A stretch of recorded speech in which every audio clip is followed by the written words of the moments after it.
in Sunday's early election. The far-right Alternative for Germany party came in second and secured 152 seats with 20.8% of the vote, doubling what it polled in the last election. The leader of the Christian Democratic Union reiterated his stance on not cooperating with the far-right AfD party. Friedrich Merz also pledged to achieve independence from the United States.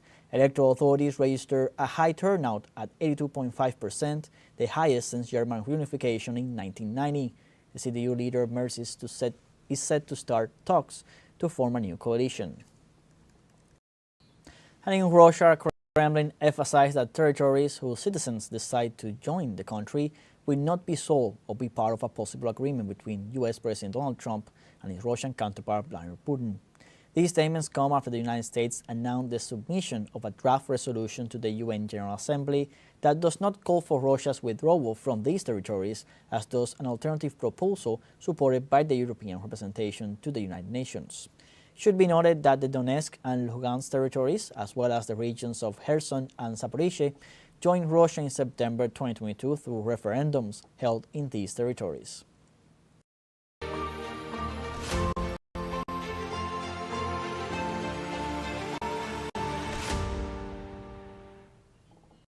Ukrainian President Volodymyr Zelensky denied that the financial and military aid he received during the Biden administration amounted to $500 billion. Zelensky declared this Sunday in a press conference that his country received military aid from the U.S. government in the form of subsidies, affirming that a subsidy is not a debt.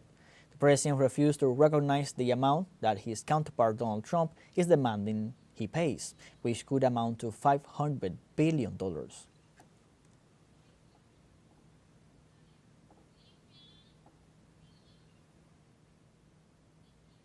And Zelensky also said that he would not dare to sign a commitment to pay a debt that would take up to 10 generations of Ukrainians to pay off. The pact would oblige Ukraine to transfer 50% of state revenues from its natural resources and port infrastructure to a special fund to be owned by the U.S. The amount demanded by the Trump administration represents a gigantic burden for a small and poor country, more than double Ukraine's total GDP.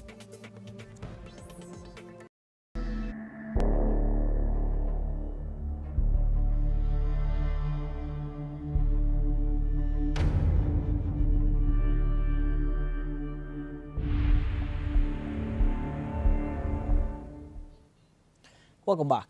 Palestinian families waited in Ramallah the release of their loved ones for hours, and after the delay, they decided not to return to their homes until the release was done. Some of the relatives managed to spend the night in two hotels habilitated by the government, but others, including families with children, slept in their cars. Saturday was set so that Israel released few more than 600 Palestinian prisoners and detainees.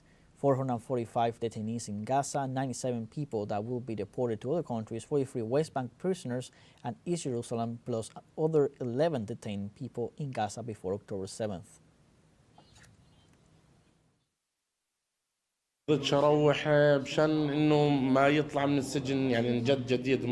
All our feelings crumbled. After the joy we felt when we found the name and the list of names of the discovered prisoners, we were very happy, and suddenly everything fell apart. It was an overwhelming day, but, thanks to God, our hope in God is great, and, if God wants, they will be released. For now, we are still waiting. Israeli forces assured that they will remain in the West Bank for a year to prevent the return of Palestinians to their homes. Israel's Defense Ministry announced the deployment of a tank division in Jenin, marking the first operation of its kind in the West Bank. Reports say this move is part of an expanded offensive that is already on its 34th day. It also stated that about 40,000 Palestinians were forcibly displaced from Jenin, Tulkarem, and Nur Shams refugee camps. Israeli forces will maintain their presence in these camps over the next year to prevent residents from returning. Israeli attacks demolished dozens of homes and destroyed large stretches of roads, as well as cutting off water and power supplies, causing an abrupt violation of human rights.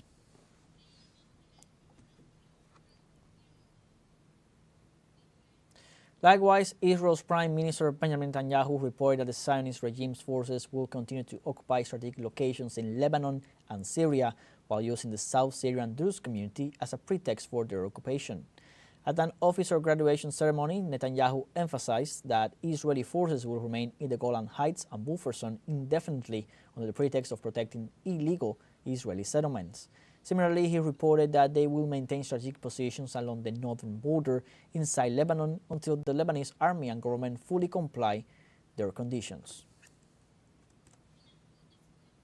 Meanwhile, in Palestine, trade deficit widened to 33% year-on-year amid Israeli military campaign. According to the Palestinian Central Statistics Office, imports rose to $598 million. The Palestinian Minister of Labor, Enas Atari, warned about the serious crisis suffered by the population in territories occupied by the genocide and the blockade imposed by Israel, stressing that recently the economy lost $20 million every day as a consequence.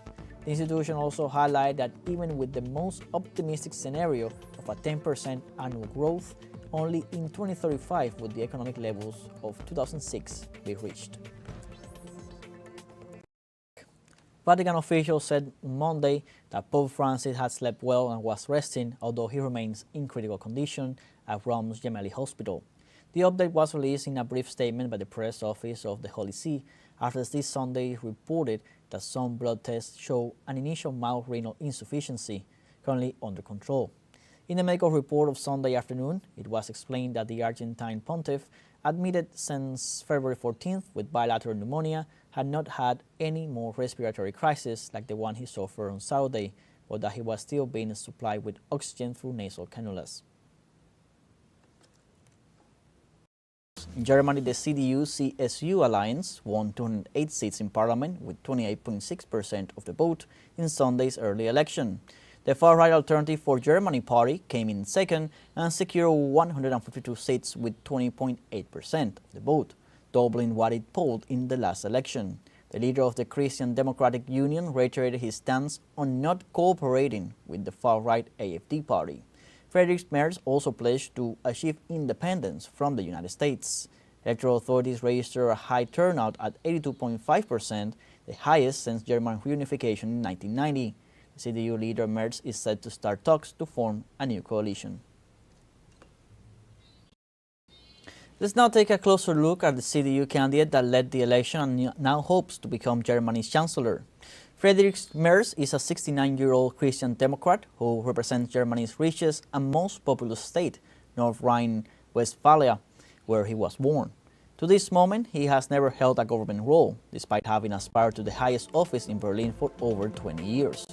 Longtime rival of centrist former Chancellor Angela Merkel within the CDU party, Merz was twice rejected as her successor as party leader, both in 2018 and 2021.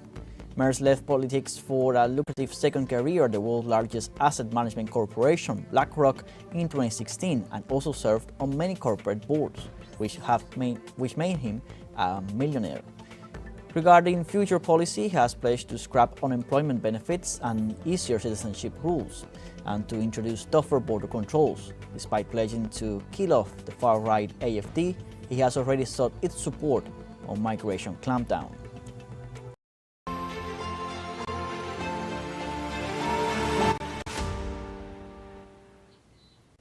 During a joint news conference with his Turkish Foreign Minister Hakan Fidan in Ankara, Russian Foreign Minister Sergei Lavrov said that Moscow is ready to negotiate with both Ukraine and Europe, but will not stop military operations only until the negotiations yield a firm, sustainable result.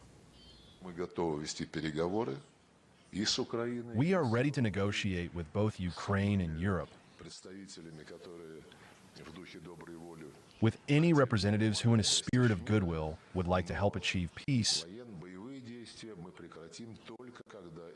But we will stop military operations only when these negotiations produce a firm, sustainable result that will be acceptable to the Russian Federation. Ukraine's absolute non-accession to NATO is also a must. There must be a clear, iron-solid agreement on this. At the meeting in Riyadh with our U.S. colleagues, we welcome the fact that President Trump has publicly and repeatedly called the line on pulling Ukraine into NATO as a mistake. The United Nations Secretary General Antonio Guterres denounced the non-fulfillment and violation of human rights worldwide during the Human Rights Council held in Geneva on Monday. Guterres expressed that actions against the rights of humanity are due to autocratic governments that eliminate the opposition because they fear retaliation from empowered peoples. The diplomat warned that the military that take part in the conflicts disregard international humanitarian law and the UN Charter. Meanwhile, the head asserted that violating human rights poses a direct threat to all mechanisms and systems that had been so hard to establish in the last 80 years.